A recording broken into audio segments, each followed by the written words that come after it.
Today, I'm going to show you guys how to smoke a whole prime rib on a charcoal grill. Let's get into it. So to start things off, I got a 10-pound prime rib that I Frenched before the video. And if you don't know what Frenching is, don't worry. It's just a fancy term for taking the meat and fat off of the bones that are connected to the prime rib. But since my prime rib was all Frenched and ready, let's talk about the first phase of cooking any prime rib, which would be seasoning it. Now, before you season the prime rib, you want to make sure you use some type of binder or fat that's going to help the seasoning stick to the prime rib. I chose to use olive oil, but any type of oil or fat will work. And as for the seasonings themselves, I'd recommend using more than one seasoning for a prime rib or any piece of meat that's going to be this big. I started off by seasoning all sides thoroughly with my salt, pepper, and garlic seasoning. However, it is possible to use just salt and pepper as your base seasoning and still have your prime rib turn out great. So don't think that you have to over season in order to get some flavor on your prime rib, but you also want to make sure you're seasoning the prime rib enough to where the seasoning will penetrate all the way through. And for the second seasoning on this prime rib,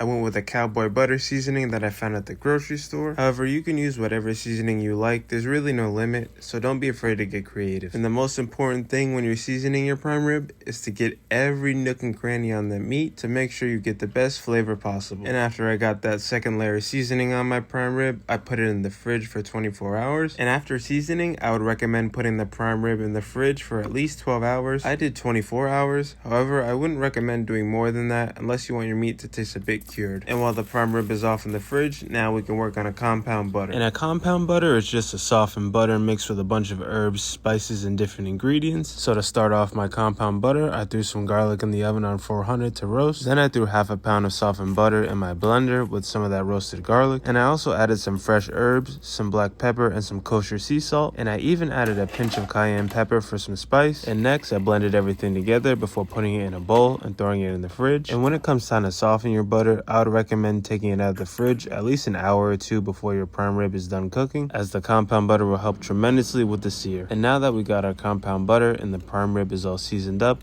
it's time to light the grill. And as you can see, I don't use fire starters. I'm actually using folded paper towels soaked in olive oil. It's not only cheaper, but in my opinion, they also burn a lot better and they cover a lot more surface area on the coals. And once that flame went down and the coals were all heated, I threw some pecan wood on the grill, threw on my grill grate, and threw on my prime rib. And whenever you're cooking a big piece of meat like this, you should definitely be using a meat thermometer. I set my meat thermometer to 110 degrees because I'll be finishing my prime rib in the oven. Then I stabbed the meat thermometer in that prime rib and let it cook. And one of the most important things to remember when smoking meat on a charcoal grill is to keep your grill grates open so that air can flow through and keep those coals hot. And I kept checking on the prime rib about every 45 minutes. This part of the cook is definitely the most boring because you're really not doing anything for about 3 hours because the temperature on the grill is pretty much stabilized and it won't go above 250 to 260. So you're really just waiting until the meat hits 110 so I could take it out and put it in the oven. And normally whenever you're smoking a piece of meat of this size,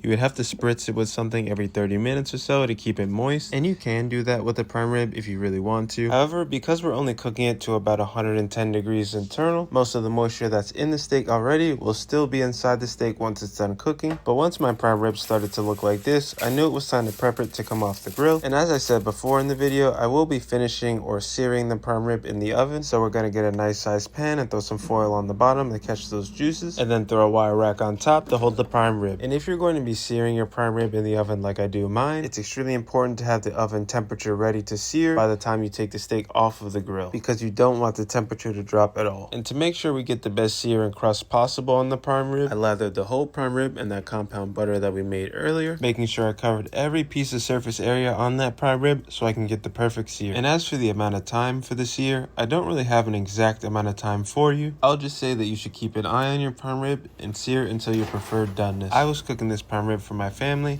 and they like their prime ribs more on the medium to medium well side, so I left this in a bit longer. However, it's really up to you how long you'd like to leave it in the oven. And I took the prime rib out of the oven at about 135 degrees. Then I covered it in foil and let it sit for 30 minutes because covering it in foil will keep the heat insulated and will keep the temperature of the prime rib rising gradually up until it was able to get to a nice medium. And I don't know about you guys, but in my opinion, the sear on this prime rib is tremendous, and you also get that red tint on the meat from that smoke. But we still gotta cut the prime rib open and see how it looks on the inside, because that's what really matters. And after cutting it open, I saw that I got the temperature that I wanted. It was a nice medium or medium well, which everyone in my family requested. And as you can see along the edges of the prime rib, It has a reddish pinkish tint, which comes from the smoke from the wood, and it's probably the easiest way to see how well you smoked your meat and how much that smoke penetrated the meat. But on cuts like ribs and brisket, the smoke ring will be a lot deeper because you'll be smoking it for a lot longer. And the only thing left to do now is taste, so I cut off a piece from that medium rare center, dipped it in some of its own juices mixed with that compound butter, and then gave it a try. And after tasting, I would definitely recommend you guys try this method. The smoke flavor from the wood definitely penetrated all the way through the prime rib,